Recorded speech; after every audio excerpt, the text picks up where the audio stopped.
Jeffrey L. Dahmer, Serial Killer Part 3. On April 23, 1988, Jeffrey lured another young man to his grandmother's home. He drugged his coffee until he heard grandmother call Jeff, "Is that you?" So he dropped the unconscious young man at the County General Hospital. By September 1988, grandmother told him to get out of her house, because of Jeffrey luring young men to her home late at night and the foul smells emanating from both the basement and garage. And mostly of his drinking.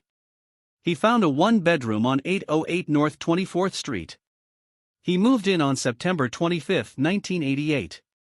2 days later, he was arrested for drugging and sexual assault on a 13-year-old minor. Father hired a lawyer. Jeffrey underwent a series of psychology evaluations prior to his hearings. The evaluations revealed he harbored deep feelings of alienation, impulsive individual, suspicious of others, dismayed by lack of accomplishments in life, and a schizoid personality disorder. January 30, 1989, he pleaded guilty to second-degree charges of sexual assault and enticing a child for immoral purposes. The sentence for sexual assault was suspended to May. On March 20, 1989, he commenced a 10-day Easter absence from work and moved back in with grandmother. 2 months later, he murdered his fifth victim, a mixed-race 24-year-old aspiring model named Anthony Sears. They met at a gay bar on March 25. He lured Sears to his grandmother's house.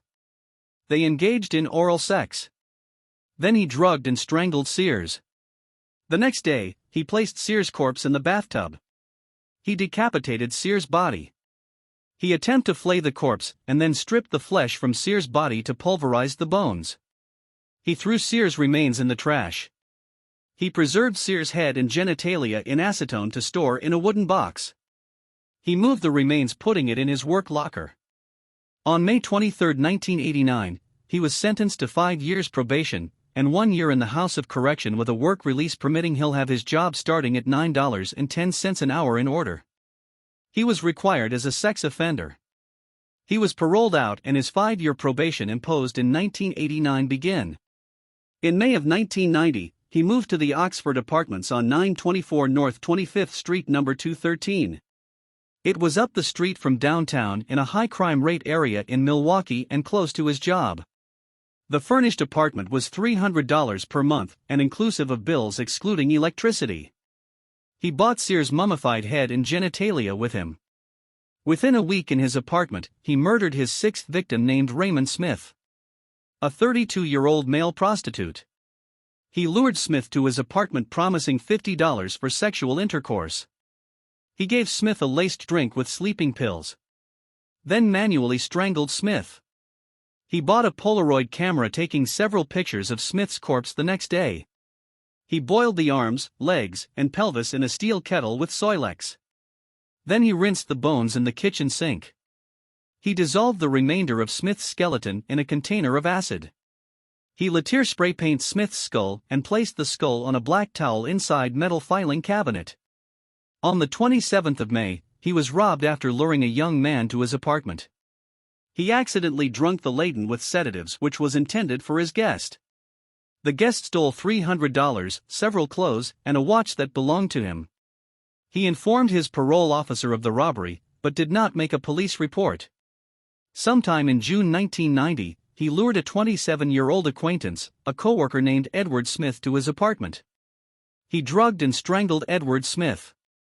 He placed Edward's skeleton in the freezer for several months in hope of retaining the moisture. He finally acidified several months later. Edward's skull was destroyed in his oven by exploding.